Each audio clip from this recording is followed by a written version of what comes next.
Assalamualaikum warahmatullahi wabarakatuh. Berjumpa di channel Ahmad Zaki Sena dalam pembahasan ilmu tasawuf, jati diri, dan spiritual. Saya akan menyambungkan pembahasan yang kemarin, yaitu tentang makna Isra Mi'raj dan tujuannya. Waktu pembahasan kemarin saya sudah menjelaskan tentang baru satu tujuan Isra Mi'raj, yaitu yang kemarin itu menerima perintah sholat, tapi perintah sholat yang menyeluruh tadi, ya, menyeluruh tentang sholatul mi'rajul mukminin itu. Yang kedua, tujuan sholat, tujuan Isra Mi'raj Nabi Muhammad SAW itu tujuannya untuk menghibur Rasulullah yang pada saat itu mengalami peristiwa Amil Hazni, peristiwa tahun kesedihan di tahun 10 kenabian. Ya, 10 kenabian, tahun ditinggalkannya istrinya dan pamannya. Dan dari peristiwa meninggalnya istrinya,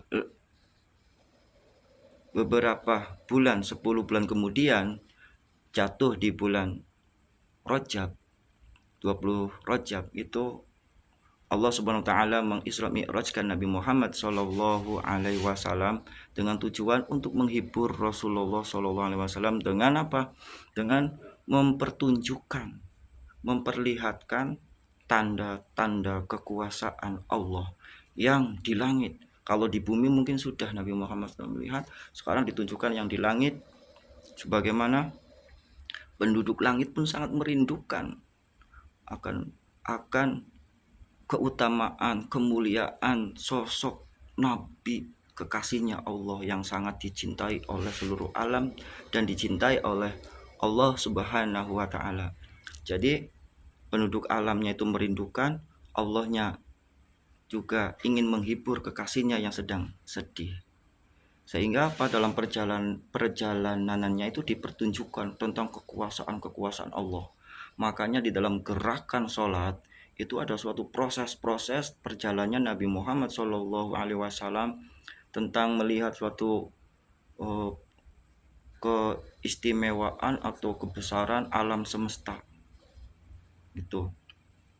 Jadi Nabi Muhammad di langit 1 berjumpa dengan Nabi Adam, di langit 2 berjumpa dengan Nabi Isa dan Yahya, di langit ketiga berjumpa dengan Nabi Yusuf, di langit keempat berjumpa dengan Nabi Idris alaihissalam, di langit yang kelima berjumpa dengan Nabi Harun, saudaranya Nabi Musa, di langit yang keenam berjumpa dengan Nabi Musa. Yang pada saat itu Nabi Musa memberikan suatu petunjuk, suatu nasihat, suatu perhatian agar umatmu itu pada saat menerima wahyu yang 50 kali tolong dikurangi ya Muhammad, umatmu tidak mampu. Sehingga dikeringankanlah, dimudahkanlah, dikurangilah sampai menjadi 5 waktu, 5 kali kewajiban sholat. Sampai ke langit yang ketujuh berhadapan dengan Nabi Ibrahim, ya, bapaknya para nabi, Aba al-Anbiya, bapaknya para nabi. Sehingga Nabi Muhammad naik dan malaikat Jibril pun tidak boleh untuk naik. Kenapa? Karena itu spesial, tempat yang paling suci, paling istimewa, yang apabila malaikat Jibril itu naik di mustawa al-arsy, ya, di mustawa al-arsy, di suatu kerajaannya Allah, suatu ruang yang sangat rahasia, maka hanya Nabi Muhammad dan Allah lah yang saling bertemu. Maka diabadikan di dalam bacaan tasyahud, Assalamualaikum ayuhan nabi wa rahmatullahi wabarakatuh. Tapi sebelumnya Nabi Muhammad memberikan suatu pujian, At-tahiyatul mubarakatuh sholawatut thayyibatulillah, suatu keutamaan, suatu keberkahan, suatu keagungan, suatu pujian, ya, hanya milik Allah. Jadi Nabi Muhammad tujuan di Isra Mi'rajkannya oleh Allah itu menghibur.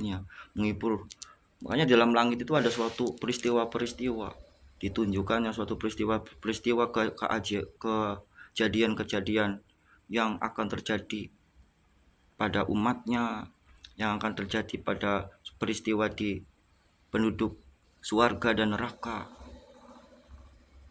Ya, pernah Nabi Muhammad diberikan petunjukan peristiwa di neraka, penghuni-penghuni neraka.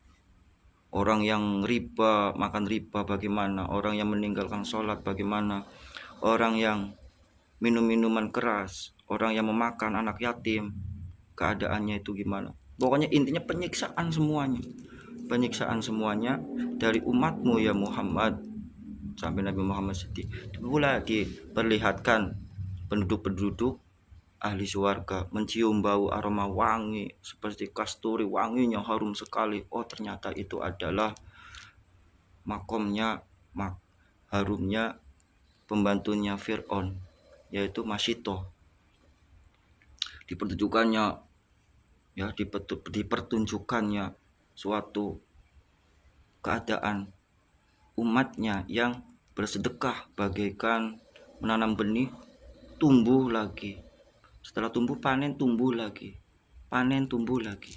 Itu adalah dipertunjukkan oleh Allah Subhanahu wa taala kepada Nabi Muhammad SAW, dan dipertunjukkan alam semesta semuanya tanpa ada sisa pun tentang keagungannya Nabi, tentang keagungannya ciptaan Allah, semuanya bertasbih semua. Jadi kemuliaannya Nabi Muhammad dipertunjukkan. Yang ketiga, tujuan Allah mengisra mi'rajkan Nabi Muhammad Shallallahu Alaihi Wasallam adalah untuk membuktikan kadar keimanannya umatnya yang saat itu mau percaya apa tidak bahwa Nabi Muhammad adalah seorang utusannya Allah Subhanahu wa taala. Makanya setelah sampai ke bumi, kembali lagi bertemu dengan kaumnya, bertemu dengan kafir Quraisy dan bertemu dengan orang yang beriman, pengikutnya umat Islam, apakah masih percaya atau tidak.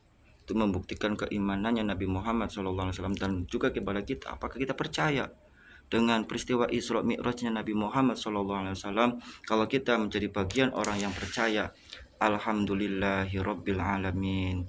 Semoga dengan peristiwa Isra Mi'raj itu kita diambil hikmahnya agar kita bisa lebih baik lagi, lebih menjaga perintah sholatnya. Karena tadi esensi daripada hikmah Isra Mi'raj, perubahan yang lebih baik menuju keadaan yang lebih baik lagi. Bagaimana di dalam hadis Muhammad sallallahu alaihi wasallam, "Wa man kana yaumuhu khairan min amsihi", siapa orang yang hari ini lebih baik pada hari kemarin, fahuwa rabih, atau adalah orang yang beruntung. Terus wa man kana yaumihi mislu amsihi fahuwa maghbun, orang yang sama hari ini dengan hari kemarin itu orang yang merugi. Terus wa man kana yaumuhu syarron min amsihi, siapa yang hari ini lebih jelek dari hari yang kemarin. Hari kemarin itu kejelekannya 5, sekarang kejelekannya 10. Fahuwa, maka orang itu adalah mal'un, orang itu adalah celaka. Semoga dengan kita mendirikan sholat, itu adalah suatu proses perbaikan, proses menuju kebaikan, proses dari suci menuju kesucian, bertambah suci, bertambah bersih, sehingga kita bisa berhadapan dengan Allah Sang Maha Bersih. Kita diwusulkan, kita sampai. Itulah makna inna lillahi wa inna ilaihi rajiun. Kita bisa sampai kepada Allah dengan radhiyatam mardiyah, fadkhuli fi ibadi wadkhuli jannati. Semoga sholat kita membuahkan sebagaimana di dalam janji Allah, inna sholata tanha anil fahsya'i wal munkar. Sesungguhnya dengan sholat itu akan mencegah dari perbuatan keji dan mungkar dan menebarkan kasih sayang, kemanfaatan kepada sesamanya. Semoga ada manfaatnya. Wallahu muwafiq ila aqwamut thoriq. Wassalamualaikum warahmatullahi wabarakatuh.